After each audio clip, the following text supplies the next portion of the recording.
ഞാൻ ഒരു ക്വസ്റ്റ്യനും കൂടെ ചോദിച്ചോട്ടെ. എനിക്കിത് വേറെ സാധനം മൈൻഡിലോട്ട് കയറിയതാണ്. ഓക്കെ, ലാസ്റ്റ് ക്വസ്റ്റ്യൻ ഉണ്ടാവില്ല എന്ന് വിചാരിക്കുന്നു. ഓക്കെ, ഇപ്പൊ തന്റെ അടുത്ത് തനിക്ക് ഒരുപാട് ഇഷ്ടമുള്ള ഒരു കാര്യം ഞാൻ പറയാണ്, അതിനി ചെയ്യാൻ പാടില്ല എന്ന് പറഞ്ഞാൽ എന്തായിരിക്കും ചെയ്യാ? അത് ചെയ്യാനുള്ള ടെൻഡൻസി എന്നെ കാണിക്കാതെ ചെയ്യും, അത്രല്ലേ ഉള്ളൂ. ഈ ലോകത്തിൽ എത്ര സ്ഥലമുണ്ട്, അവിടെ പോയിരുന്നു ചെയ്തു.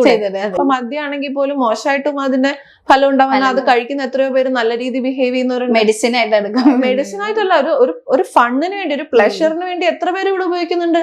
എന്തിനീ മറക്കാൻ കുടിക്കുന്നേ? എന്തായി മറക്കുന്നേ? അപ്പൊ എന്തുണ്ടില്ലേ അവിടെ? മറക്കാനുള്ള എന്തോ ഇല്ലേ? ഇപ്പൊ നമ്മള് കുട്ടികളോട് പറയും ഇത് 13+ ആട്ടോ, തനിക്ക് ആ പ്രായമായിട്ടില്ല എന്ന് പറയുമ്പോൾ കുട്ടികൾ തന്നെ മനസ്സിലാക്കും. പക്ഷെ അതുപോലെ വളർത്തിയ കുട്ടിയായിരിക്കണം. അപ്പൊ ഇതെല്ലാം നമുക്ക് നമ്മുടെ കൈ കൂടെ തന്നെയാ പോയിക്കൊണ്ടിരിക്കണം എന്നുള്ളതാണ്. അപ്പൊ ഇൻഫ്ലുവൻസ്ഡ് ആയി പോയി, കണ്ടുപോയി എന്നൊക്കെ പറഞ്ഞ് ഇവരെവിടായിരുന്നു? പെൺകുട്ടികൾ എപ്പോഴും the long for love, like attention അങ്ങനെ കിട്ടണം. അല്ലെങ്കിൽ അവര് ഭയങ്കര അത് കിട്ടുന്നിടത്തേക്ക് തേടി പോവും, അങ്ങനത്തെ രീതിയിൽ. അങ്ങനെയാണ് പലപ്പോഴും ഈ ഓൺലൈൻ കാമുകന്മാർ, അങ്ങനത്തെ ഓൺലൈൻ കാമുകന്മാർ കേട്ടിട്ടില്ല കേട്ടോ. അങ്ങനത്തെ ഒരു രീതിയിലോട്ട് പോണതും കുറെ ഇഷ്യൂസിലോട്ട് ചെന്ന് പെടുന്നതൊക്കെ അത് ശരിക്കും ഉള്ളതാണ്.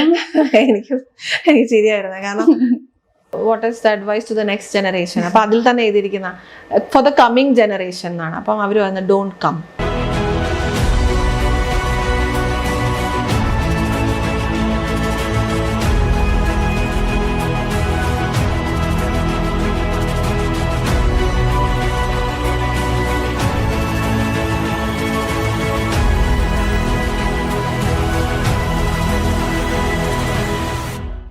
Hello everyone, welcome to Mapstic media.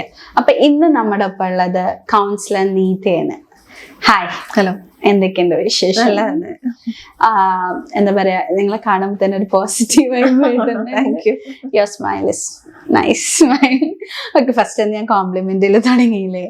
Okay, അപ്പോ ഫസ്റ്റ് തന്നെ can you please introduce your self? I think ഒരു 4 years ആയിട്ട് ഞാൻ കൗൺസിലിംഗ് ചെയ്യുന്നുണ്ട്. സൈക്കോളജിയിലോട്ട് വരുന്നത് ഈ പറഞ്ഞ പോലെ പാരന്റിങ് ഇമ്പോർട്ടൻ്റ് ആണെന്ന് തോന്നി തുടങ്ങിയ, തല്ലി വളർത്തണോ തല്ലാതെ വളർത്തണോ എന്ന് പറയുന്ന കൺഫ്യൂഷൻ ഉണ്ടായ സമയത്താണ് സൈക്കോളജിയിലേക്ക് വരുന്നത്. പിന്നീട് കോവിഡ് ടൈമിൽ എല്ലാം ഈ പറഞ്ഞ പോലെ ഓൺലൈനിലേക്ക് മാറിയ സമയത്ത് ഓൺലൈനിൽ വീഡിയോസ് ചെയ്യുന്നു. അങ്ങനെ അതിലൂടെ വരുന്നതാണ് ഈ പ്രൊഫഷനിലേക്ക് വരണം എന്ന് വിചാരിച്ച് വന്നതല്ല. അൺഎക്സ്പെക്ടഡ് ആയിരുന്നു. വൈ?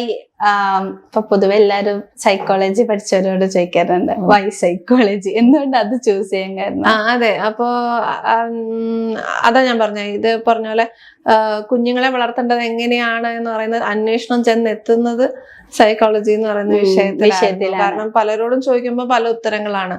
പിള്ളേരെ സ്നേഹിക്കണം, തല്ലരുത്, അല്ലെങ്കിൽ തല്ലി വളർത്തണം. അപ്പൊ എനിക്ക് അതിലേക്ക് കൈവയ്ക്കാൻ ഒരു പേടിയാണ്. കാരണം ഒരു മനുഷ്യനെ നമ്മള് കറക്റ്റ് രീതിയിൽ വളർത്തിയിട്ടില്ലെങ്കിൽ പിന്നെ അയാള് നാളെ എന്തായി തീരും, അതെനിക്ക് നാളെ നമുക്ക് ആസ് പേരൻസ് അതൊരു ഗിൽട്ടാവും. അയ്യോ, നമ്മൾ ചെയ്യേണ്ട കാര്യം മനക്ക് ചെയ്തിട്ടുണ്ടല്ലേ എന്നൊരു തോന്നൽ. എന്ന് കരുതി എല്ലാം പെർഫെക്റ്റ് ആയിട്ട് ചെയ്താൽ അതെല്ലാം കറക്റ്റ് ആയിട്ട് വരും എന്നല്ല.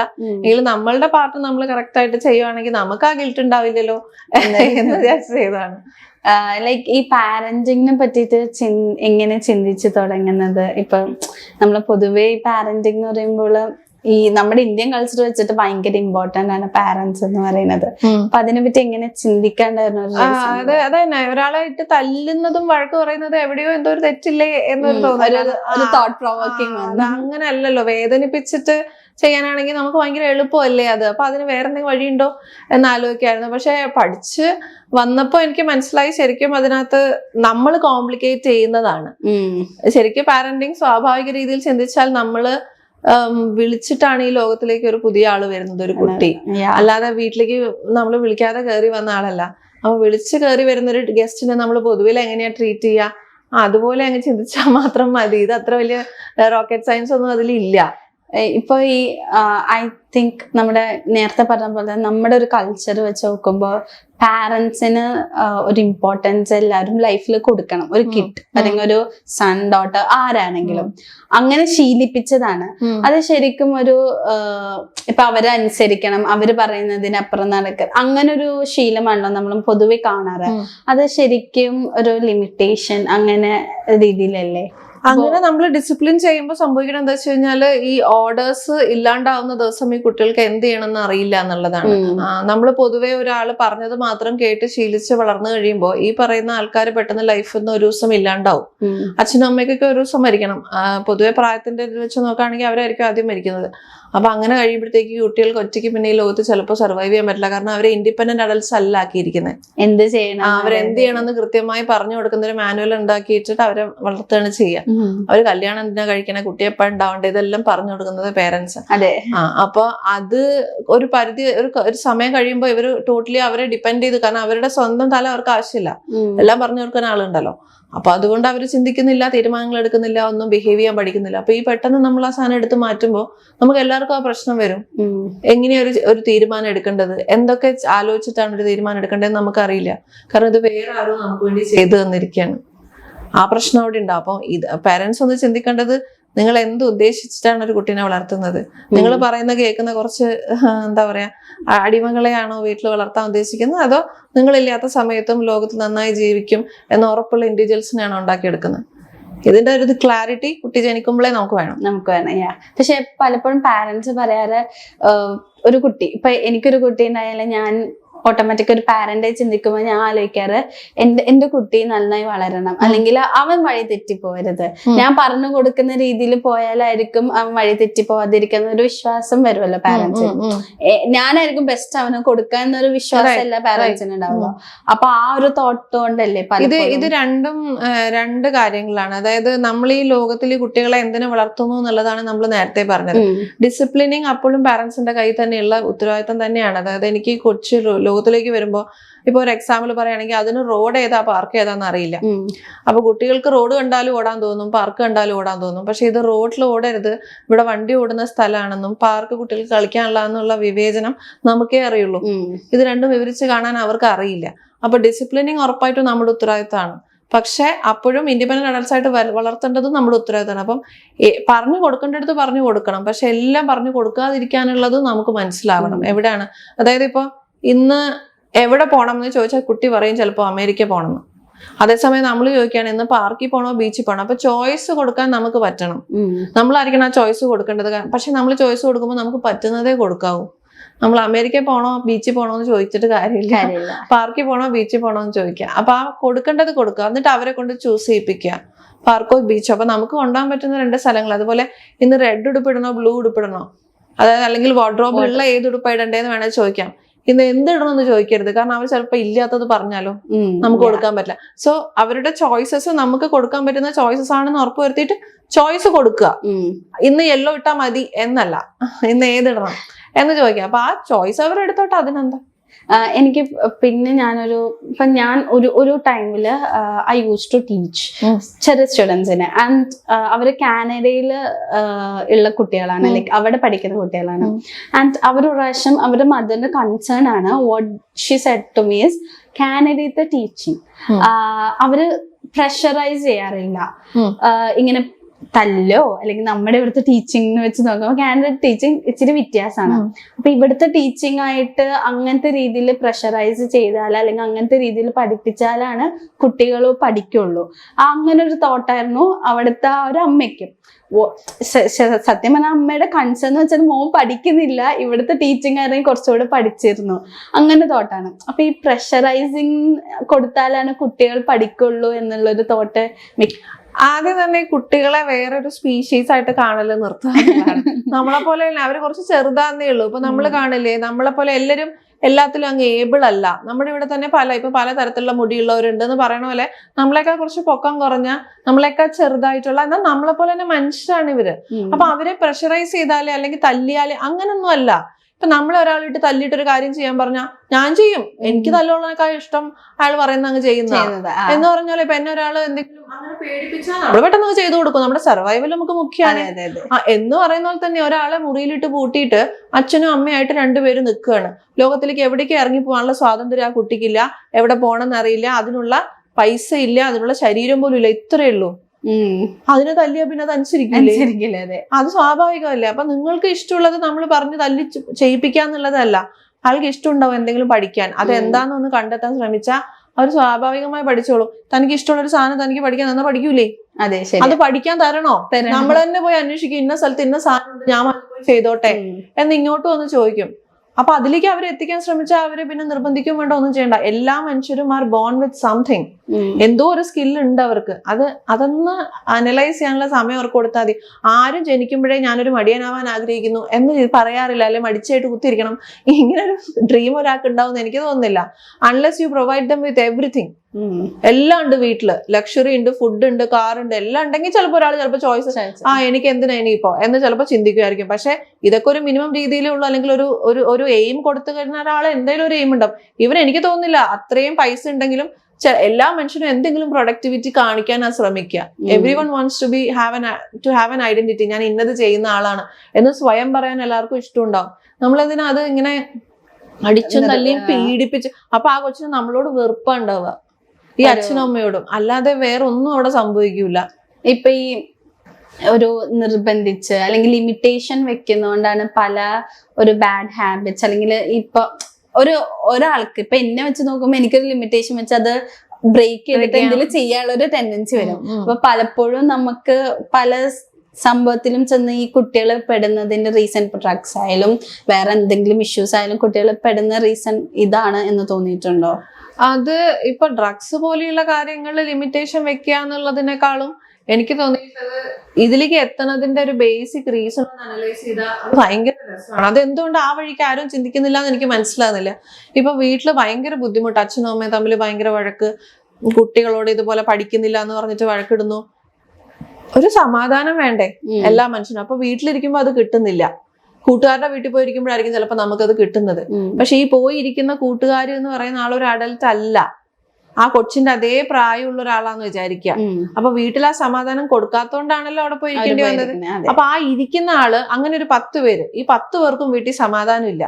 10 പേര് കൂടി ഇരിക്കുന്ന സ്ഥലത്തേക്ക് അവര് തീരുമാനിക്കുകയാണ്, നമുക്ക് സമാധാനം തരാൻ പറ്റുന്ന ഒരു സാധനം ഇറങ്ങിയിട്ടുണ്ട്, ഇതാണ് ആ സാധനം, ഇതൊന്ന് വലിച്ചു നോക്കിയാൽ നമുക്ക് സമാധാനം, അല്ലെ ഇതൊന്ന് തിന്നു നോക്കിയാൽ സമാധാനം ഉണ്ടോ എന്ന് പറയുമ്പോൾ അവരെല്ലാരും ട്രൈ ചെയ്യുന്നതാണ്.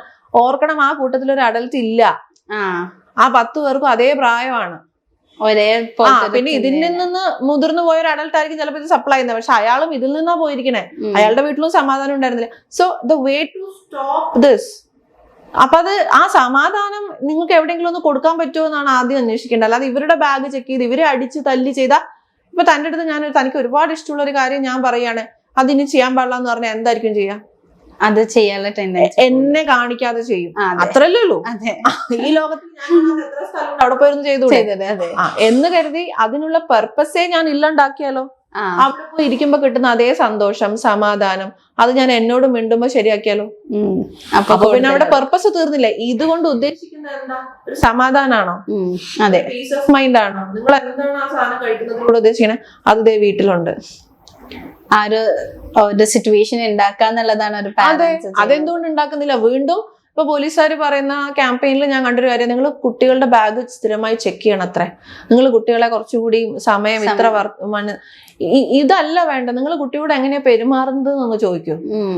കാരണം കുട്ടികളുടെ കയ്യിൽ പൈസ ഇല്ല, ആ പൈസയൊക്കെ അവർ കട്ടെടുക്കുന്നതൊക്കെ ആയിരിക്കും, അല്ലെങ്കിൽ അവർ ചിലപ്പോൾ എന്തെങ്കിലും എങ്ങനെ ഉണ്ടാക്കണമെന്ന് പോലും നമുക്ക് അറിയില്ല.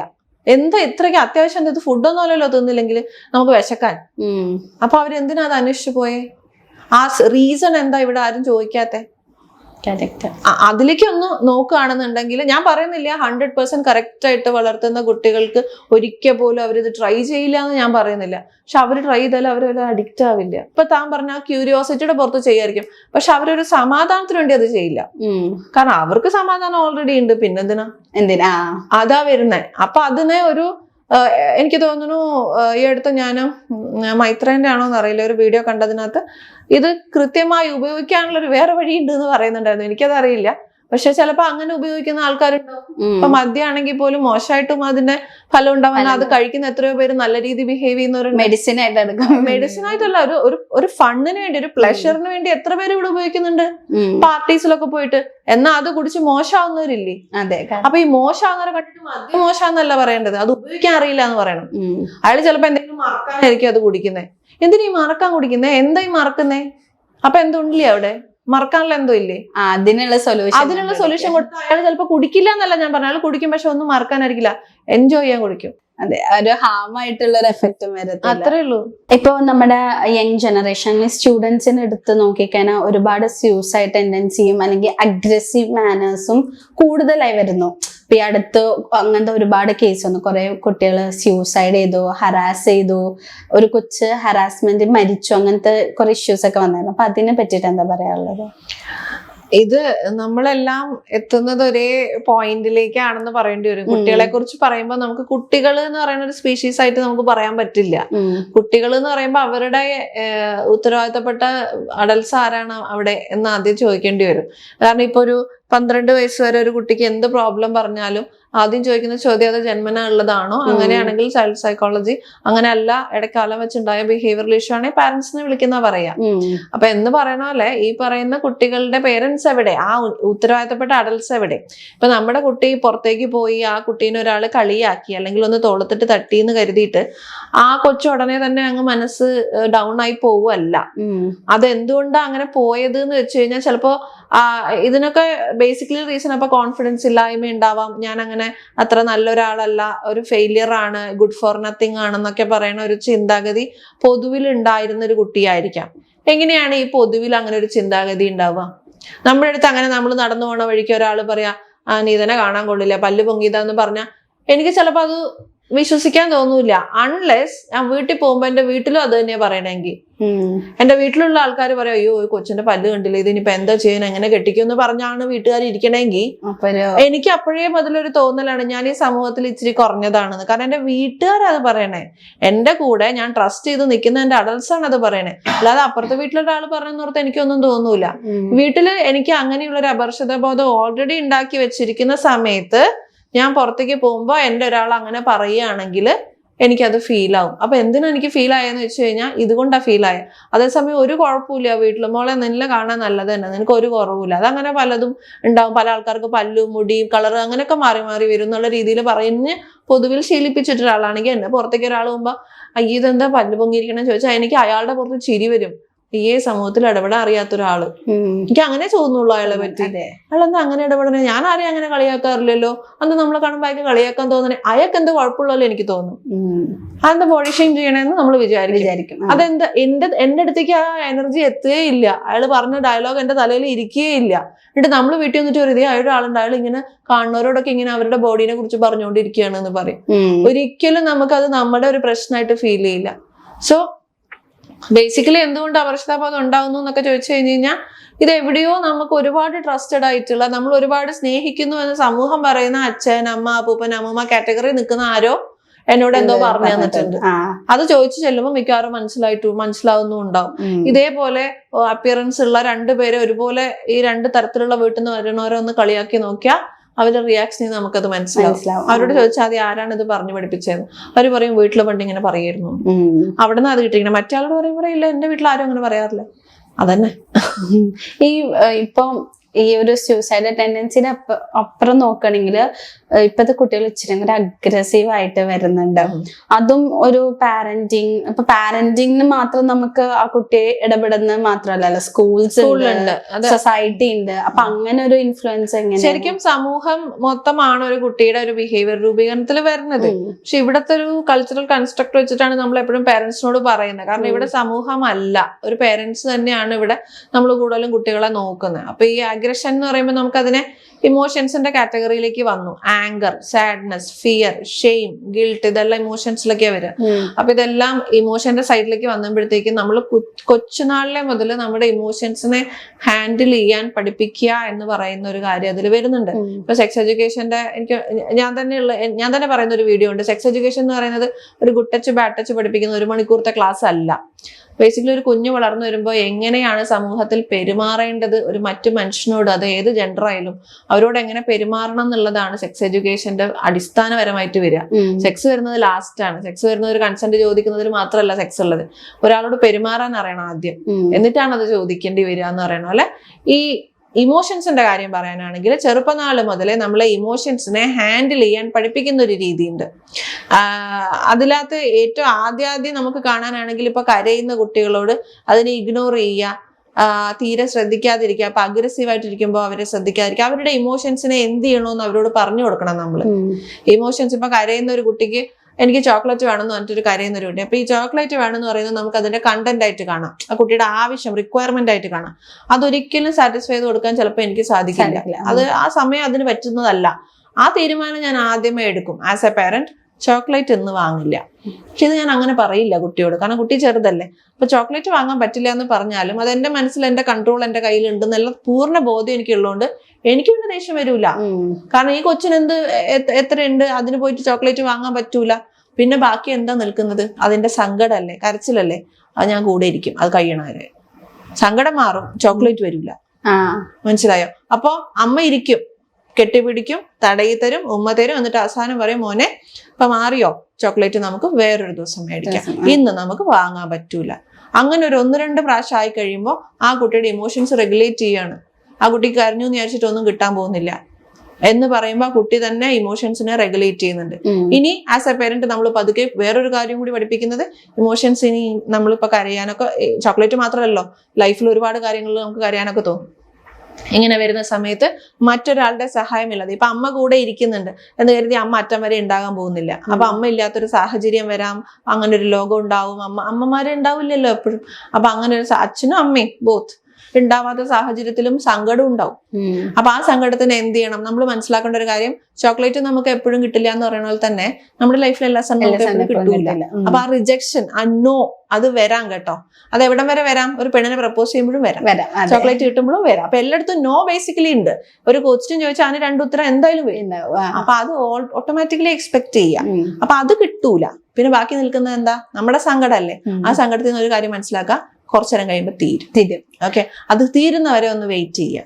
അത് സങ്കടത്തിന്റെ ഇടയിൽ പോയിട്ട് വേറെ ആരെയും ബുദ്ധിമുട്ടിപ്പിക്കാതിരിക്കുക. എനിക്ക് സങ്കടം വരുന്നു, എനിക്ക് സങ്കടം വന്നിട്ട് അത് കുഴപ്പമൊന്നും കാര്യമൊന്നുമല്ല എന്ന് പറയുന്ന പോലത്തെ ഒരു എനർജി തന്നെയാണ് ആങ്കറും. അപ്പൊ ആകെയുള്ള ഒരു ഡിമാൻഡ് വെക്കുന്നത്, ആ ഇമോഷൻ കടന്നു പോയിക്കൊണ്ടിരിക്കുന്ന സമയത്ത് ഒന്നും ചെയ്യാതിരിക്കുക. അതിനെ ഹാൻഡിൽ ചെയ്യുന്ന പല ടെക്നീക്സ് ഉണ്ട്. അത് പക്ഷെ ജനറലിസ്റ്റിക് ആയിട്ട് എനിക്ക് പറയാൻ പറ്റില്ല എല്ലാരും ഇത് തന്നെ ചെയ്യണമെന്ന്. അത് ഓരോരുത്തർക്ക് സ്പെസിഫിക് ആണ്, ഒരാളുടെ ക്യാരക്ടർ, ഒരാളുടെ ഇഷ്ടങ്ങൾ വെച്ചിട്ട് നമുക്ക് വേണമെങ്കിൽ പറയാം. അപ്പൊ നമ്മൾ പറയാം, ആ രീതിയിൽ ആ ആങ്കർ ഉള്ള സമയത്തിന് നിങ്ങളൊന്ന് ഹാൻഡിൽ ചെയ്യൂ. അത് കഴിഞ്ഞിട്ട് തീരുമാനങ്ങൾ എടുക്കാം, അത് കഴിഞ്ഞിട്ട് നമുക്ക് ചിന്തിക്കാം, അത് കഴിഞ്ഞിട്ട് സംസാരിക്കാൻ പോലും അത് കഴിഞ്ഞിട്ട് മതി. ദേഷ്യമുള്ള സമയത്ത് എടുക്കുന്ന തീരുമാനം, ആ സമയത്ത് പറയുന്ന വർത്താനം ഒക്കെ മിക്കവാറും നമ്മൾ പിന്നീട് റിഗ്രറ്റ് ചെയ്യും. അത് കഴിഞ്ഞ് വരാൻ പോകുന്നത് ഒരു ഭയങ്കര ഗിൽട്ടാ. ആ സമയത്ത് സംസാരിച്ചു പോയിട്ടുണ്ടെങ്കിൽ, അയ്യോ അങ്ങനെ പറയണ്ടായിരുന്നു, അങ്ങനെ ചെയ്യണ്ടായിരുന്നു, അത് ചെയ്തോണ്ടല്ലേ. അപ്പൊ അതുകൊണ്ട് ആ ആങ്കർ ഒന്ന് തീരുന്നവരെ ആ സമയത്തില് നമ്മളെ തന്നെ ഒന്ന് ഹാൻഡിൽ ചെയ്യാം. അതെങ്ങനെ ഹാൻഡിൽ ചെയ്യണം? ഇപ്പൊ ഹാൻഡിൽ ചെയ്യുമ്പോൾ എല്ലാവരും ചോദിക്കുന്ന ചോദ്യം, എങ്ങനെയാ ഇത് ഹാൻഡിൽ ചെയ്യാം? അതും ടെക്നിക്ക് ഉണ്ട്. അതിപ്പോ ചില ആൾക്കാരോട് നമ്മൾ പറയുന്നത്, ഇപ്പൊ ഇടിച്ച് തന്നെ തീരുള്ളൂ, ഇനി ഇതല്ല എനിക്ക് വേറെ വഴിയില്ല എന്ന് പറയുമ്പോൾ നമ്മൾ പറയും, എന്നാ വീട്ടിലൊരു പഞ്ചിങ് ബാഗ് തൂക്കിയിടാൻ പറയും. അവർക്ക് ഇടിക്കണമെന്നല്ലേ ഉള്ളൂ, ഒരു മനുഷ്യനെ ഇടിക്കാതിരുന്നാൽ മതിയല്ലോ എന്ന് പറയാം. അപ്പൊ അങ്ങനെ എന്ത് രീതിയിൽ നിങ്ങൾ മാനേജ് ചെയ്യുന്നുള്ളത് അല്ല വിഷയം, നിങ്ങളത് മാനേജ് ചെയ്യുക എന്നുള്ളതാണ് വിഷയം. അപ്പൊ ഈ ഇമോഷൻ എന്ന് പറഞ്ഞാൽ ഇത്രയേ ഉള്ളൂ. അതൊരു ടൈമാണ്, ആ ഒരു സ്പാനാണ്, ആ ഒരു എനർജിയാണ് എന്ന് പറയുന്ന കാര്യം കുഞ്ഞുനാളിലെ മുതൽ നമ്മളൊന്ന് ശീലിപ്പിക്കാവോ. അപ്പൊ അവരും ആ ഇമോഷൻസിനെ കുറിച്ച് പഠിക്കും. ഇതൊക്കെ പഠിപ്പിക്കുന്ന ഒരുപാട് സിനിമകള്, പുസ്തകങ്ങൾ ഒക്കെ ഉണ്ട്. പക്ഷെ ഞാൻ ഇവിടുത്തെ സിനിമ തിയേറ്റേഴ്സിലൊന്നും ആ സിനിമകൾ കളിക്കുന്നതോ അതൊന്നും അധികം കണ്ടിട്ടില്ല. അത് വളരെ കുറച്ചേ ഉള്ളൂ ഇവിടെ. ശരിക്കും ആ സിനിമകളൊക്കെ കുട്ടികളും കാണണം, ആ കുട്ടികളെ പോലെ നമുക്കും കാണാം. കാരണം നമ്മളൊന്നും ഇത് മനസ്സിലാക്കിയിട്ടില്ല. ആങ്കർ എന്താണ്, ഇത് സാഡ്നെസ് എന്താണ്, ഫിയർ എന്താണ്, ഇതിനൊക്കെ എങ്ങനെ ടാക്കിൾ ചെയ്യാം, ഇതൊക്കെ ഇതിനെക്കുറിച്ചൊക്കെ ഒന്ന് ചിന്തിക്കാൻ പോലും നമ്മൾ നിൽക്കാറില്ല. ദേഷ്യം വരുന്നു, കാണിക്കുന്നു, പോകുന്നു. അതിന്റെ ഇടയിൽ ഉണ്ടാവുന്ന ഡാമേജ്, അതിപ്പോ എന്ത് ചെയ്യാൻ പറ്റും? എനിക്ക് ദേഷ്യം വന്നപ്പോ ഞാൻ പറഞ്ഞു പോയി, ചെയ്തു പോയി. അപ്പൊ എത്ര ആൾക്കാർ നമ്മുടെ ഇടയിൽ നിന്ന് നഷ്ടപ്പെടുന്ന, നമ്മുടെ റിലേഷൻസ് ആണ് അവിടെ മോശം വരുന്നത്. ഒരു ആങ്കർ കാരണം നമ്മൾ പിന്നെ ഒരിക്കലും മിണ്ടാത്ത മനുഷ്യരുണ്ടാവാറില്ലേ? എന്തിനാ? അത് കഴിഞ്ഞ് നമുക്ക് ഗിൽറ്റ് വരും. പക്ഷെ നമ്മൾ അങ്ങനെ പറഞ്ഞു പോയോണ്ടില്ലേ അയാളിപ്പം നമ്മളോട് മിണ്ടുന്നില്ല. അയാളെ കുറ്റം പറഞ്ഞിട്ട് കാര്യം പറയില്ല. പറഞ്ഞ കാര്യമില്ല. അപ്പൊ ആ ഒരു സമയം നമ്മളൊന്ന് നിയന്ത്രിച്ചിരുന്നെങ്കിൽ, നിയന്ത്രണം എന്ന് പറഞ്ഞാൽ കൺട്രോൾ അല്ല കേട്ടോ. അപ്പോഴും ഇപ്പൊ പഞ്ചിങ് ബാഗിൽ ഇടിക്കാൻ പറയുന്ന ഒരിക്കലും കൺട്രോൾ അല്ല, അത് ലെറ്റിംഗ് ഇറ്റ് ഔട്ട് ആണ്. എന്ന് പറഞ്ഞാൽ പല രീതിയിൽ ചെയ്യാൻ പറ്റും. അത് ചെയ്ത് കഴിയുമ്പോൾ തിരിച്ച് നമുക്ക് അയാളുടെ അടുത്ത് കാണുമ്പോ ഭാഗ്യം ഇവരോട് പറയാതിരുന്നത്, അല്ലെങ്കിൽ ഇപ്പൊ അത് പോയേനെ, അത്രേ ഉള്ളൂ. ഇപ്പൊ സിനിമകളുടെ കാര്യം പറഞ്ഞല്ലോ, ഈ അടുത്ത് വന്ന കുറെ കാര്യങ്ങൾ കുട്ടികള് പല സിനിമകളും കണ്ടിട്ട് ഇൻഫ്ലുവൻസ് ആവുന്നു, അല്ലെങ്കിൽ ഇപ്പൊ സോഷ്യൽ മീഡിയയിൽ നിന്ന് പല കാര്യങ്ങളും ഇൻഫ്ലുവൻസ് ആവുന്നു. അപ്പൊ ഇത് എങ്ങനെ നമുക്ക്, അത് ശരിക്കും ഉള്ള കാര്യമാണോ? കുട്ടികൾ അങ്ങനെയൊക്കെ ഇൻഫ്ലുവൻസ് ആവുമോ, അല്ലെങ്കിൽ നമുക്ക് കൺട്രോൾ ചെയ്യാൻ പറ്റുന്ന ഒരു പേരൻസിന്റെ ഒരു ഇതിലുള്ള സമയത്തൊക്കെ മിക്കവാറും അതിനകത്ത് എല്ലാത്തിലും 12+ അല്ലെങ്കിൽ 13+, 16+ എന്നൊക്കെ പറഞ്ഞ മൂവീസ് തന്നെ ഇവിടെ ഇറങ്ങണത്. പക്ഷെ അതൊന്നും നമ്മൾ ശ്രദ്ധിക്കുന്നില്ല എന്നുള്ളതേ ഉള്ളൂ. അപ്പോ വീട്ടില് നമ്മൾ ഇതുപോലുള്ള കാര്യങ്ങൾ സംസാരിക്കുന്ന കുട്ടികളൊരു സമയത്തുമ്പോഴത്തേക്കും ഇതുപോലുള്ള കോൺവെർസേഷൻ കുട്ടികളോട് വരെ ചെയ്യാം. ചെറുപ്പം വരെ നമ്മൾ അവരെങ്ങനെ വളർത്തുന്നു എന്നുള്ളതിലാണ്. അപ്പൊ നമ്മൾ കുട്ടികളോട് പറയും, ഇത് 13+ ആട്ടോ, തനിക്ക് ആ പ്രായമായിട്ടില്ല എന്ന് പറയുമ്പോൾ കുട്ടികൾ തന്നെ മനസ്സിലാക്കും. പക്ഷെ അതുപോലെ വളർത്തിയ കുട്ടിയായിരിക്കണം. അപ്പൊ ഇതെല്ലാം നമുക്ക് നമ്മുടെ കൈ കൂടെ തന്നെയാ പോയിക്കൊണ്ടിരിക്കണം എന്നുള്ളതാണ്. അപ്പൊ ഇൻഫ്ലുവൻസ്ഡ് ആയി പോയി, കണ്ടുപോയി എന്നൊക്കെ പറഞ്ഞ് ഇവരെവിടായിരുന്നു, വേറെ ആരുടെ ആട് എന്നുള്ളൊരു ചോദ്യം തന്നെയാ. അപ്പൊ ആ മൊബൈൽ എങ്ങനെ കൈ കിട്ടി, ആ യൂട്യൂബ് എങ്ങനെ കുട്ടിക്ക് കിട്ടി, എന്താ മൊബൈലിന് എന്താ പാസ്വേഡ് ഇല്ലായിരുന്നോ, മൊബൈൽ എന്തിനാ ആ സമയത്ത് കൈ കൊടുത്തെന്നൊക്കെ പറയുന്ന ആദ്യത്തെ ചോദ്യം ബേസിക്കലി നമ്മൾ ചോദിക്കൂലേ. അതെ. അപ്പൊ ശരിക്കും നമുക്ക് ഒരു കണക്കിന് നോക്കി ഇങ്ങനെ ഇപ്പൊ സിനിമയാണ് കാരണം, സോഷ്യൽ മീഡിയയാണ് കാരണം എന്നൊക്കെ പറയുന്നത് അതൊരു പാരന്റ്സിൽ നിന്ന് അല്ലെങ്കിൽ ആ ഒരു റെസ്പോൺസിബിൾ അതാ എന്റെ കയ്യിലൂടെ പാസ് ചെയ്ത് പോയതിനു ശേഷം സിനിമ കണ്ട് ഇൻഫ്ലുവൻസ്ഡ് ആയെന്ന് പറയുമ്പോ ഞാൻ എന്ത് ചെയ്യുന്നു ചോദ്യം ഉണ്ടല്ലോ. ആ സിനിമയ്ക്ക് ടിക്കറ്റ് എടുത്തത് ഞാനല്ലേ, കൊച്ചല്ലല്ലോ.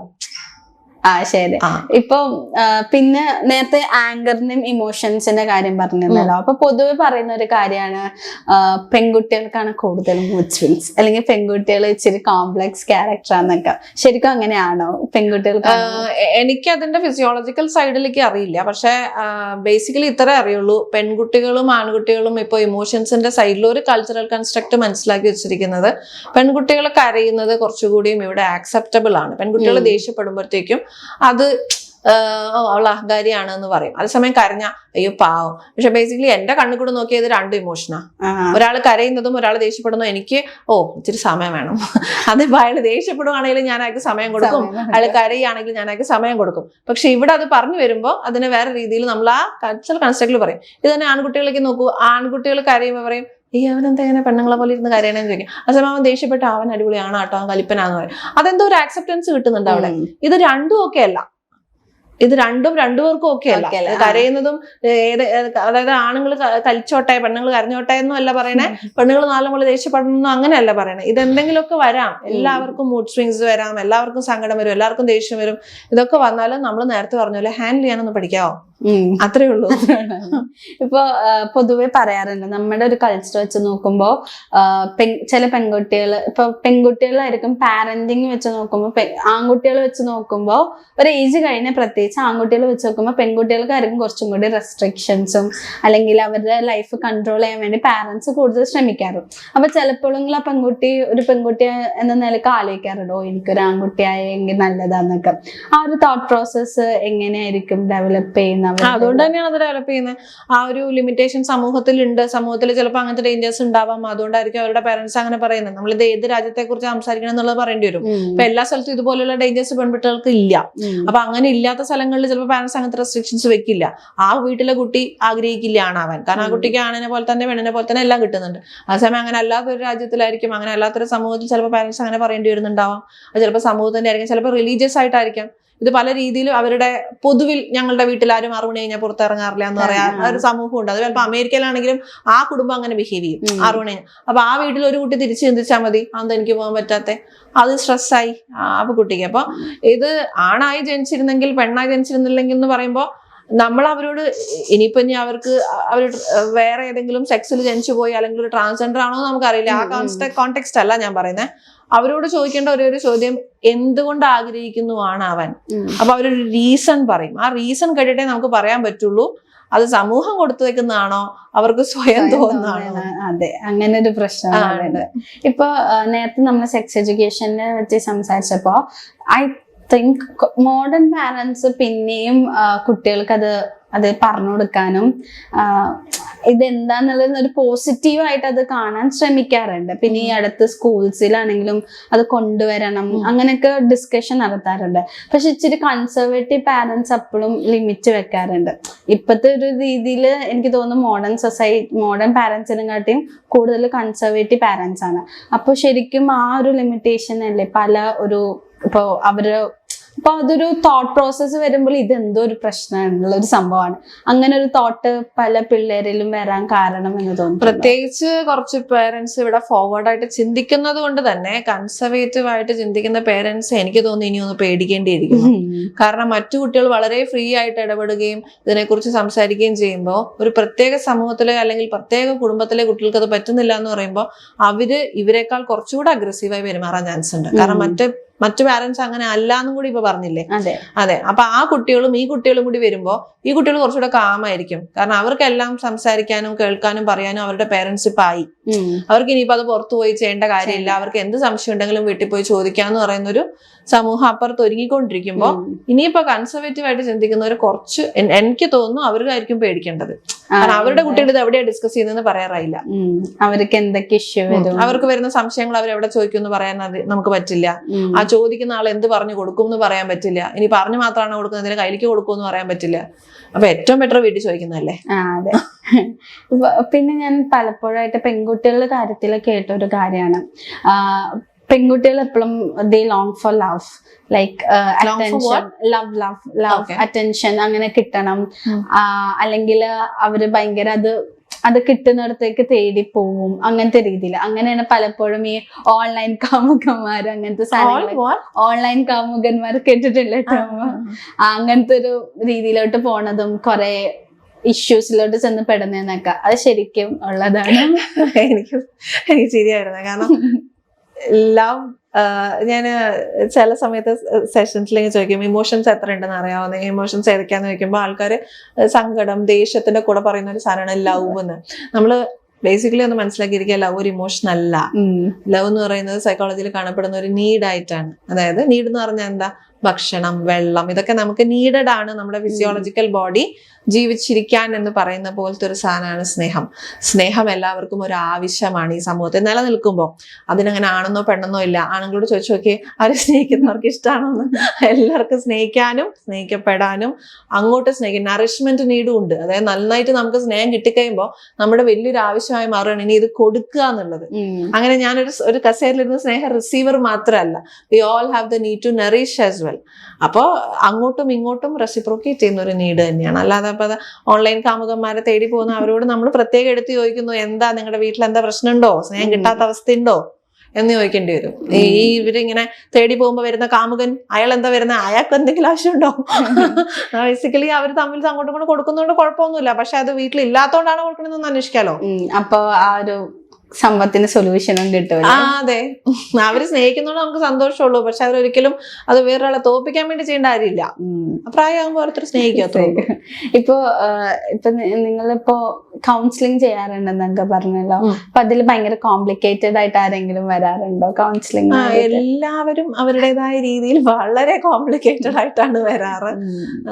കൂടുതലും ഇപ്പൊ ഞാൻ പഠിച്ചുകൊണ്ടിരിക്കുമ്പോ എനിക്ക് കൗൺസിലേഴ്സ് ഉണ്ടാവാറുണ്ട്. അപ്പൊ പലപ്പോഴായിട്ട് കൗൺസിലേഴ്സിന്റെ സ്കൂൾസിലും കോളേജസിലും കൗൺസിലേഴ്സിന് ചെല്ലുമ്പോ പ്രശ്നം എന്താന്ന് വെച്ചാല് അവര് അഡ്വൈസസ് തരുള്ളൂ, സൊല്യൂഷൻസ് അല്ലെങ്കിൽ നമ്മൾ പറയുന്ന കേൾക്കാനുള്ള ഒരു ലിസണർ അല്ല ആവാറ്. അയ്യോ നിന്റെ വീട്ടിൽ എന്തൊക്കെ പ്രശ്നമുണ്ട്. അപ്പൊ മിക്കപ്പോഴും എന്നെ സപ്പോർട്ട് ചെയ്യാൻ ഞാൻ എക്സ്പെക്ട് ചെയ്യെങ്കിലും സപ്പോർട്ടിങ് വരുന്നത് പാരന്റ്സോ അല്ലെങ്കിൽ ആ ഒരു സൈഡിലാണ്. ശരിക്കും അങ്ങനെയാണ് ഒരു അങ്ങനെയല്ല ഒരു കൗൺസിലിംഗ്. നിങ്ങൾ പോയിരിക്കുന്ന ആ കൗൺസിലിംഗ് അപ്പൊ തെറ്റിയിട്ടുണ്ടെന്ന് തന്നെ എനിക്ക് പറയാൻ പറ്റുള്ളൂ. കാരണം കൗൺസിലിംഗിന്റെ ഫസ്റ്റ് സ്റ്റേജ് ലിസണിംഗ് ആണ്. നിങ്ങൾ പറയുന്നത് മുഴുവനായി കേൾക്കുന്നുണ്ടോ എന്ന് കൃത്യമായി ശ്രദ്ധിക്കണം. ഇല്ലെങ്കിൽ അവരോട് നിങ്ങൾക്ക് തിരിച്ചു വരെ ചോദ്യം ചോദിക്കാം. നിങ്ങൾ പൈസ കൊടുത്തിട്ട് പോയിരിക്കുക. അപ്പൊ എന്നെ കേൾക്കണ കൗൺസിലർ ആണോ അതോ എന്റെ വീട്ടുകാരെ പറയണാണോ എന്ന് ചോദിക്കാനുള്ള ആള് നിങ്ങൾ ഉണ്ട് പൈസ കൊടുത്തിട്ടുണ്ടെങ്കിൽ അത് ചോദ്യം ചെയ്യണം. ഞാൻ എന്റെ ക്ലയൻസിനോട് ഞാൻ വരാറുണ്ട്. നിങ്ങൾക്ക് എവിടെയെങ്കിലും ഒരു സമയത്ത് ഞാൻ നിങ്ങൾക്ക് വേണ്ടി എല്ലാം സംസാരിക്കണം തോന്നിയാൽ ചോദ്യം ചെയ്യണം. അതിനാണ് പൈസ പേ ചെയ്തിരിക്കുന്നത്. അതുകൊണ്ട് ഫസ്റ്റ് ഫേസ് മാത്രമാണ് ലിസണിങ് കഴിഞ്ഞിട്ട് പറഞ്ഞു വിടുന്നവരെയും ശ്രദ്ധിക്കണം. ലിസണിങ്ങിന് ശേഷം വരുന്ന സ്റ്റെപ്പാണ് ഡിസ്കഷൻ എന്ന് പറയുമ്പോൾ ഞാൻ സൈക്കോളജി തിയറി ബേസ് ചെയ്തിട്ടുള്ള ഡിസ്കഷൻസ് ആണ് നടത്തേണ്ടത്. അല്ലാതെ എന്റെ വീട്ടിൽ ഞാൻ എന്ത് കഴിച്ചു, നിങ്ങൾ എന്താ കഴിച്ചു, ഇതൊന്നും ചോദിക്കാൻ അനുവദിക്കരുത്. ആ ടൈം വേസ്റ്റ് ചെയ്യരുത്. 1 മണിക്കൂറിന് നിങ്ങൾ പേ ചെയ്തിട്ടുണ്ടെങ്കിൽ ആ 1 മണിക്കൂറിൽ ഓരോ സെക്കൻഡിനും അവർ കൃത്യമായാണ് സംസാരിക്കുന്നതെന്ന് ഉറപ്പുവരുത്തുക. അവരോട് തിരിച്ചു ചോദ്യങ്ങൾ ചോദിക്കുക. നിങ്ങളിപ്പോ ഈ ചോദിക്കുന്ന ചോദ്യം ഏത് തിയറി ബേസിസ് ആണ് ഇത് ചോദിക്കാം, ഒരു കുഴപ്പമില്ല. കാരണം സൈക്കോളജി പഠിച്ചിട്ടാണ് വന്നിരിക്കണമെന്ന് പറഞ്ഞാൽ സൈക്കോളജി പഠിച്ചതിനെ കാണിക്കട്ടെ ഏത് ബേസിസ് ആണ് ആ ചോദ്യം. ആ ചോദ്യം എവിടെ നിന്നാ വരുന്നത്, എന്തിനാ ചോദ്യം ചോദിച്ചു എന്നുള്ളതാ. പിന്നെ കൂടുതൽ ഇങ്ങനെ ചോദിച്ചോണ്ടിരുന്ന നിങ്ങളുടെയും സമയം പോകും. പക്ഷെ സംശയം തോന്നിയാൽ ചോദിക്കാം. സെക്കൻഡ് ഫേസ് ആണ് ഡിസ്കഷനിലൂടെ നമ്മൾ ഓട്ടോമാറ്റിക്കലി എത്തുന്നതാണ് സൊല്യൂഷൻ കൂടി ഇല്ലാതെ, നിങ്ങളിപ്പോ ഒരു പ്രോബ്ലം കൊണ്ടിട്ടല്ലേ അവിടെ പോകുന്നത്, ആ പ്രോബ്ലത്തിന് സൊല്യൂഷൻ ആയി എന്ന് തോന്നൽ വന്നിട്ടില്ലെങ്കിൽ അവിടെയും ചോദ്യം ചോദിക്കുക. എനിക്ക് സൊല്യൂഷൻ വന്നിട്ടില്ല, എനിക്ക് ഇപ്പോഴും സങ്കടം വരുന്നുണ്ട്, എനിക്ക് ഇപ്പോഴും ദേഷ്യം വരുന്നുണ്ട്, കൗൺസിലിംഗ് കഴിഞ്ഞു, എന്താ പിന്നെ അങ്ങനെ ദേഷ്യം? അത് മാറ്റാനല്ലേ പോയെ? അസുഖം മാറണ്ടേ, അല്ലെങ്കിൽ ആ ഒരു കണ്ടീഷൻ മാറണ്ടേ? അസുഖം എന്ന് ഞാൻ വിളിക്കുന്നില്ല, ഇറ്റ്സ് എ കണ്ടീഷൻ. നമ്മുടെ ഒരു ഫേസ് എന്ന് വേണേ വിളിക്കാം, കണ്ടീഷനും അല്ല. ആ ഫേസ് എന്ന് മാറ്റി കിട്ടണ്ടേ? ഇപ്പൊ ബ്രേക്കപ്പ് ട്രോമയിൽ പോയിരിക്കുന്നു, തിരിച്ചിറങ്ങുമ്പോഴും ഞാൻ ബ്രേക്കപ്പ് ട്രോമയിലാണ്, അവരെന്തോ പറഞ്ഞു ശരിയാ, പക്ഷെ എനിക്ക് മാറിയിട്ടൊന്നുമില്ല.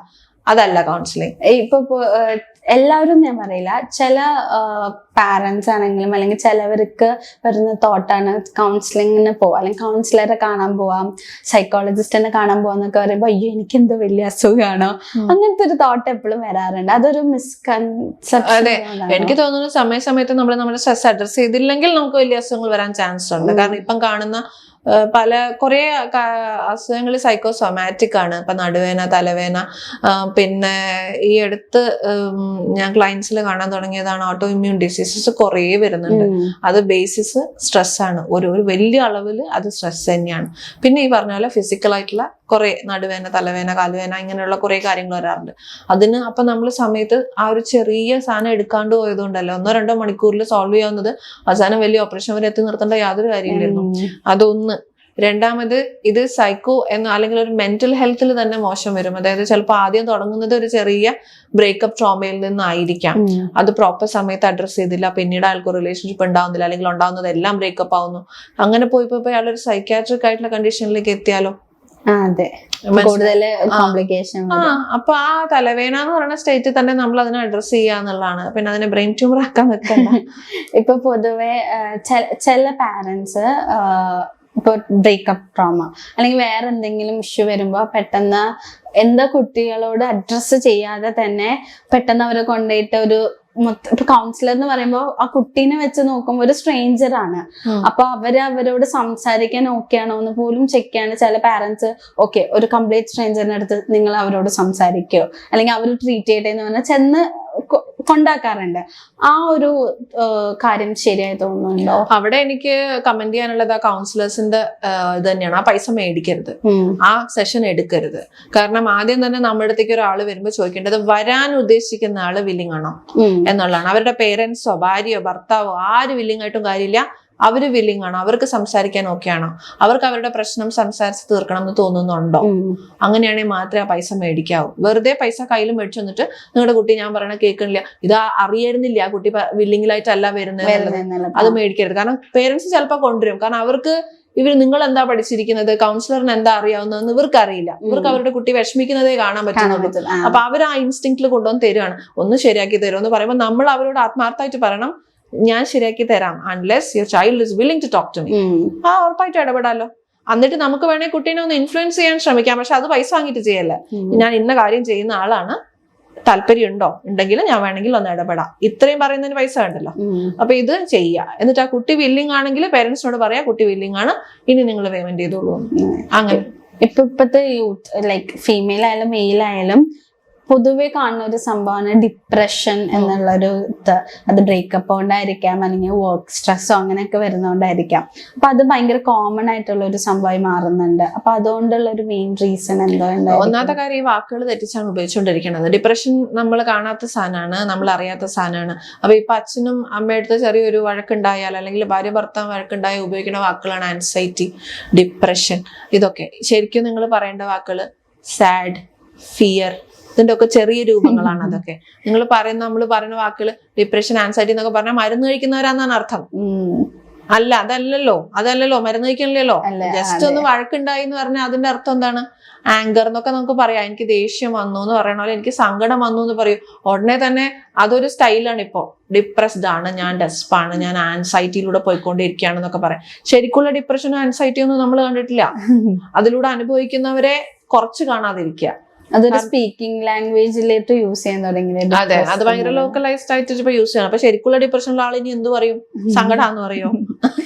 ഇച്ചിരി കൂടി സയന്റിഫിക് ആയിട്ട് ഡിപ്രഷൻ ലെവൽ 1, 2 എന്നൊക്കെ പറയേണ്ടി വരും. അപ്പൊ അതുകൊണ്ട് അവരെ കോംപ്ലിക്കേറ്റ് ചെയ്യാതിരിക്കുക. നമ്മൾ എന്തെങ്കിലും ഒരു ഫേസ് ഓഫ് ലൈഫിലൂടെ കടന്നു പോകുന്നുണ്ടെങ്കിലും, നമ്മൾ ജോലിക്ക് പോകുന്നുണ്ട്, ഭക്ഷണം കഴിക്കുന്നുണ്ട്, കുളിക്കുന്നുണ്ട്, ക്ലീൻ ആക്കി വെക്കുന്നുണ്ട്, നമ്മുടെ ചുറ്റുള്ളവരോടൊക്കെ പ്രസൻസ് ഓഫ് മൈൻഡോടുകൂടി സംസാരിക്കുന്നുണ്ടെങ്കിൽ you are still okay. Okay, so say that you are sad, fearful, അങ്ങനെ അത് ഒരു കുറച്ച് ദിവസം കൂടുതലായി, ഇതൊന്നും പുറത്തു വരാൻ എനിക്ക് ഒറ്റയ്ക്ക് പറ്റുന്നില്ല, ഗോ ഫോർ കൗൺസിലിംഗ്. അപ്പോഴും നിങ്ങൾ ഡിപ്രസ്ഡ് അല്ല. കൗൺസിലിംഗിലേക്ക് വരുന്ന ആൾ ഡിപ്രസ്ഡ് ഒന്നും അല്ല. അവർക്ക് ആ ഫേസ് നിന്ന് പുറത്തു വരാൻ പറ്റുന്നില്ല, ഒരു കോംപ്ലിക്കേറ്റഡ് കൺഫ്യൂസ്ഡ് ആണ്, എന്തിനത് പിടിച്ചോണ്ടിരിക്കുന്നത്, അതുകൊണ്ട് വരിക എന്നുള്ളതാ. പക്ഷെ ഇത് വരുന്നില്ലെങ്കിൽ ഹൈ പോസിബിലിറ്റി നിങ്ങൾ ചിലപ്പോൾ അപ്പുറത്തൊക്കെ എത്തും. എനിക്ക് എപ്പോഴും ഉള്ളൊരു സംശയമാണ്, ഈ ചിലവര് ഇപ്പൊ ഈ അടുത്ത് ഞാൻ ആ വേർഡ് കൂടുതലായി യൂസ് ചെയ്യുന്ന കേൾക്കുന്നത്, ചില സിറ്റുവേഷനിൽ വരുമ്പോ യങ്സ്റ്റേഴ്സ് കൂടുതൽ യൂസ് ചെയ്യുന്നത് തോന്നുന്നു, എനിക്ക് പാനിക് അറ്റാക്ക് വരുന്നു, അങ്ങനെ സംഭവം ചെയ്യുന്നു. അത് ശരിക്കും സൈക്കോളജി അല്ലെങ്കിൽ മൈൻഡ് ആയിട്ട് റിലേറ്റഡ് ആയ സംഭവമാണോ? അതെ, പേടി കൊണ്ടുണ്ടാവുന്നത് തന്നെയാണ്. പക്ഷെ ഈ പറയുന്നവർക്ക് പാനിക് അറ്റാക്ക് ഉണ്ടോന്ന് എനിക്ക് സംശയമുണ്ട്. നേരത്തെ പറഞ്ഞ പോലെ ഞാൻ കളിയാക്കുകയല്ല, പക്ഷെ പാനിക് അറ്റാക്ക് കുറച്ചുകൂടിയും സീരിയസ് ആയിട്ടുള്ള ഒരു കണ്ടീഷനാണ്. അപ്പൊ അത് വരുന്നുണ്ടെങ്കിൽ നിങ്ങൾ അതിനെ സീരിയസ് ആയിട്ട് തന്നെ എടുക്കണം. പാനിക് അറ്റാക്ക് ഉണ്ടെന്ന് പറഞ്ഞിട്ട് വെറുതെ നടക്കല്ലേ. പക്ഷെ ഉള്ളത് തന്നെയാണോ എന്ന് ചെക്ക് ചെയ്യുന്നത് നല്ലതായിരിക്കും. നമുക്കൊന്ന് ഞെട്ട് അല്ലെങ്കിൽ ഹാർട്ട് ബീറ്റ് കൂടി എന്ന് പറഞ്ഞ എല്ലാവരും പാനിക് അറ്റാക്ക് അല്ല. അത് ടെൻഷൻ, ചെറിയൊരു ടെൻഷൻ വരുമ്പോ എനിക്ക് ടെൻഷൻ ആവുന്നു എന്ന് പറയുന്നതായിരിക്കും കുറച്ച് നല്ലത്. ഇപ്പൊ ഡിപ്രഷനെ പറ്റി നമ്മൾ സംസാരിച്ചല്ലോ. ഇപ്പൊ പലപ്പോഴും പണ്ടൊക്കെ ഇത് ഉണ്ടെങ്കിൽ പോലും ഡിസ്കസ് ചെയ്യാറില്ല. പക്ഷെ ഇപ്പൊ കൂടുതൽ ഡിസ്കസ് ചെയ്യുന്ന ഒരു സംഭവമാണ് പോസ്റ്റ്പാർട്ടം ഡിപ്രഷൻ എന്ന് പറയുന്നത്. അത് കാരണം കൊണ്ട് വിമനിൽ വരുന്ന ഇഷ്യൂസും കുറെ ലൈക് ക്രൈം വെച്ച് നോക്കുകയാണെങ്കിൽ കുറെ കുട്ടികളെ കൊല്ലുന്ന ടെൻഡൻസി ഒക്കെ വരുന്നതും. അപ്പൊ ശരിക്കും ആ ഒരു പോസ്റ്റ്പാർട്ടം ഡിപ്രഷൻ എന്ന് പറയുന്നത് എങ്ങനെ അത് കൺട്രോൾ ചെയ്യാൻ പറ്റും വിമൻ എന്നുള്ള രീതിയിൽ? അഡ്രസ് ചെയ്യാന്നുള്ളത് തന്നെയാണ്. അപ്പം വീട്ടിലുള്ള ആൾക്കാരോട് അവർ പറയുന്നുണ്ടാവും ചിലപ്പോൾ, അല്ലെങ്കിൽ അവർക്ക് സ്വയം ഫീൽ ചെയ്യുന്നുണ്ടാവും, അല്ലെങ്കിൽ ഇനി അവർക്കും ഫീൽ ചെയ്യുന്നില്ലെങ്കിൽ വീട്ടുകാർക്ക് ഫീൽ ചെയ്യുന്നുണ്ടാവും അവർക്ക് എന്തോ കുഴപ്പമുണ്ടല്ലോ എന്ന്. അപ്പൊ അത് എത്രയും പെട്ടെന്ന് അഡ്രസ് ചെയ്യാന്നുള്ളതാണ്. അതൊരു ഫേസ് അല്ലേ. നമ്മള് പെട്ടെന്ന് ഇപ്പൊ സ്കൂളിൽ പോയിക്കൊണ്ടിരിക്കുന്നു, കോളേജിൽ പോയിക്കൊണ്ടിരിക്കുന്നു, ജോലിക്ക് പോകുന്നു എന്ന് പറയുന്ന ഒരു ഇതിൽ നിന്ന് പെട്ടെന്നാണ് ഒരു പെണ്ണിനെ വിളിച്ചിട്ട് അമ്മ എന്ന് പറയുന്നവര് അപ്പൊ വീട്ടിൽ നിന്ന് പുറത്തേക്കേ ഇറങ്ങുന്നില്ല. അപ്പൊ പണ്ടത്തെ ഒരു കൾച്ചറൽ കൺസ്ട്രക്ട് അല്ലല്ലോ. ഇപ്പൊ സ്ത്രീകൾ പുറത്തേക്ക് ഇറങ്ങുന്നവരാണ്, വണ്ടി ഓടിക്കുന്നുണ്ട്, ജോലിക്ക് പോകുന്നുണ്ട്. അപ്പം അങ്ങനെ നടക്കുന്ന ഒരാൾക്ക് ചിലപ്പോൾ വീട്ടിലിരിക്കുന്ന കുട്ടീനെ നോക്കാന്ന് പറയുന്ന ഒരു പുതിയ കാര്യമായിരിക്കും. അവരുടെ അമ്മമാര് ശീലിച്ചു വന്ന ഒരു രീതി ആയിരിക്കില്ല അവര് കണ്ടു വളരുന്നത്. അപ്പൊ അതിൽ നിന്ന് ഒരുപാട് മാറുമ്പോൾ അവർക്ക് അവരുടെ ബിഹേവിയേഴ്സിൽ മാറ്റങ്ങൾ ശ്രദ്ധിക്കുന്നുണ്ടെന്നുണ്ടെങ്കിൽ വീട്ടുകാർക്ക് പറയാം, ഇല്ലെങ്കിൽ സ്വയം ഫീൽ ചെയ്യുന്നുണ്ടെങ്കിൽ അവർക്ക് പറയാം. ഇത് പറയുമ്പോൾ കേൾക്കുന്നവർ സീരിയസ് ആയിട്ട് എടുക്കുക. ഇപ്പൊ പൊതുവെ നോക്കുവാണെങ്കിൽ ഇത്ര മോഡേൺ ആയിട്ട് നമ്മുടെ വേൾഡ് മാറെങ്കിൽ പോലും മാരേജ് എന്ന് പറയുന്ന സാധനം വരുമ്പോൾ ഇപ്പോ പലപ്പോഴും ഇപ്പൊ കുട്ടികളുടെ കാര്യത്തിൽ ആള് പ്രഗ്നന്റ് ആവാൻ റെഡി ആണോ എന്നൊരു ക്വസ്റ്റ്യൻ ആരും ചോദിക്കത്തില്ല. ഒരു കല്യാണം കഴിഞ്ഞ ഒരു പെർട്ടിക്കുലർ ഏജ് ചെയ്യുമ്പോൾ എന്തോ കുട്ടികൾ ഉണ്ടാവാത്ത അങ്ങനത്തെ പല ക്വസ്റ്റ്യൻസ് ആകുമ്പോൾ ഒരു പ്രഷർ കൊടുക്കണം. ഓക്കെ, പെട്ടെന്ന് പ്രഗ്നന്റ് ആവണം. അപ്പൊ അവര് മെന്റലി ഓക്കെ ആവോന്ന് നോക്കാനും പലരും നോക്കാറില്ല. അപ്പൊ അത് എങ്ങനെ നമുക്ക് കോപ്പപ്പ് ചെയ്യാൻ? നമ്മളെപ്പോഴും ചിന്തിക്കേണ്ട കാര്യം, നമ്മുടെ സമൂഹത്തിന് മുഴുവനായിട്ട് മാറ്റണേക്കാളും എളുപ്പം നമ്മൾ അങ്ങ് മാറുന്ന. ഓക്കെ, അപ്പൊ അതുകൊണ്ട് ഈ ചോദ്യം എങ്ങനെ മാറ്റാം എന്നുള്ളത് നമുക്ക് പതുക്കെ നമ്മുടെ കുട്ടികളോടൊക്കെ നമുക്ക് പറഞ്ഞു കൊടുക്കാം. ഇങ്ങനെയൊന്നും ആരുടെ പേഴ്സണൽ ലൈഫിൽ പോയിട്ട് ചോദ്യം ചെയ്യാം, നിങ്ങൾക്ക് എന്താ കുട്ടികളില്ലാത്ത, നിങ്ങൾക്ക് എന്താ രണ്ടാമത്തെ കുട്ടി, ഇങ്ങനെയൊന്നും ചോദിക്കുന്നതൊന്നും ഒരു മര്യാദയുള്ള സമൂഹത്തിന് ചേർന്നതല്ല. It's not a cultured way of behaving എന്ന് അങ്ങനെ പഠിപ്പിച്ചു കൊടുക്കാം. അങ്ങനെയാണ് നമുക്ക് സമൂഹത്തിനെ മാറ്റാൻ പറ്റുള്ളൂ. അല്ലാതെ ഇപ്പോൾ അഡൽറ്റ്സ് നമുക്കൊന്നും ചെയ്യാൻ പറ്റില്ല. പക്ഷെ നമുക്ക് ചേഞ്ച് ചെയ്യാമല്ലോ. അപ്പൊ ഇങ്ങനെയുള്ള ചോദ്യങ്ങളൊക്കെ ചോദിക്കുമ്പോഴത്തേക്കും നമുക്ക് അതിന് മറുപടി പറയാതിരിക്കാം. ഇല്ലെങ്കിൽ ഇപ്പൊ ഞാൻ അങ്ങനെ ചിന്തിക്കുന്നില്ല എന്ന് പറയാം. അങ്ങനെ നമുക്ക് സ്വയം ചിന്തിക്കാം. അല്ലാതെ ആ പ്രഷർ നമ്മൾ എടുക്കേണ്ട, അത് അവര് തരുന്ന പ്രഷറാണ്, അത് എനിക്ക് എടുക്കേണ്ട കാര്യമില്ല. നമ്മൾ നേരത്തെ ഒരു കളിയാക്കണതിനെ കുറിച്ച് പറഞ്ഞില്ല, അതുപോലെ തന്നെയാണ് ഇത് എന്നോടുള്ള ചോദ്യമേ അല്ല എന്നുള്ള രീതിയിൽ ഇരിക്കുക. നിങ്ങൾ പ്രിപ്പയർഡ് ആവുമ്പോൾ നിങ്ങൾ അവരോടും പറയണ്ട, നിങ്ങൾ പ്രഗ്നന്റ് അങ്ങ് ആയാൽ മതി. ഇതൊന്നും അവരെ ബാധിക്കുന്ന കാര്യമല്ല. ശരിക്കും അവര് ചുമ്മാ തമാശക്ക് ചോദിക്കുന്നതായിരിക്കും. അപ്പോ ഇപ്പൊ എത്ര നേരം നമ്മൾ സംസാരിച്ചു, കുറെ കാര്യങ്ങൾ ഡിസ്കസ് ചെയ്തു. അപ്പൊ ലാസ്റ്റ് ആയിട്ട് ഇനി വരുന്ന തലമുറ അല്ലെങ്കിൽ ഇപ്പോഴത്തെ തലമുറയോട് ഒരു കൗൺസിലർ എന്ന നിലയിൽ എന്താണ് പറയാനുള്ളത്? ഇത് ഈ ചോദ്യം പണ്ട് എനിക്കൊരു ഫോർവേഡ് ആയിട്ട് ഞാൻ കണ്ട ഒരു ചെറിയൊരു പിക്കാണ്. What is the advice to the next generation? അപ്പൊ അതിൽ തന്നെ എഴുതിയിരിക്കുന്ന ഫോർ ദ കമ്മിങ് ജനറേഷൻ എന്നാണ്. അപ്പം അവര് പറയുന്നത് ഡോണ്ട് കം, വരാതിരിക്കാന്ന്. അപ്പം എനിക്കത് ഭയങ്കര രസമായിട്ട് വന്നിട്ട് ഞാൻ സേവ് ചെയ്ത് വെച്ചു. ഇന്നവേ അത് ശരിയാണ് എന്ന് എനിക്ക് തോന്നും. അതായത് നമ്മൾ പ്രിപ്പയർഡ് അല്ലെങ്കിൽ നമുക്ക് അവരോട് ചെയ്യാൻ പറ്റുന്ന ഏറ്റവും നല്ല കാര്യം എന്ന് പറയുന്നത് അവരെ ക്ഷണിക്കാതിരിക്കുക എന്നുള്ളതാണ്. കാരണം നമ്മളുടെ വീട് ശരിയായിട്ടില്ല, അപ്പൊ പിന്നെ പുതിയ ഗസ്റ്റിനെ ഇങ്ങോട്ട് വിളിക്കാതിരിക്കുക എന്ന് പറയുന്ന പോലെ ഒരു കുട്ടീനെ ജനിപ്പിക്കുന്നതിന് മുൻപ് പേരൻസ് ചിന്തിക്കേണ്ട കാര്യം അവർ ഫിസിക്കലി, ശാരീരികമായിട്ടും ഫിനാൻഷ്യലി ആ കുട്ടിക്ക് നമ്മൾക്ക് പ്രൊവൈഡ് ചെയ്യാൻ പറ്റുമോ. പിന്നെ നോക്കേണ്ട ഇപ്പൊ നമ്മൾ പറയുന്ന ഒരു കാര്യം എന്ന് പറഞ്ഞാൽ സൈക്കോളജിക്കൽ വെൽനെസ്. അതായത് എന്തെങ്കിലും കാര്യത്തിൽ പൊതുവെ ദേഷ്യപ്പെടുന്നവരാണോ നിങ്ങൾ, പെട്ടെന്ന് ടെൻഷൻ ആവുന്നവരാണോ, പെട്ടെന്ന് പേടിക്കുന്നവരാണോ, നിങ്ങൾ ഇപ്പോഴും പ്രിപ്പയർഡ് അല്ല.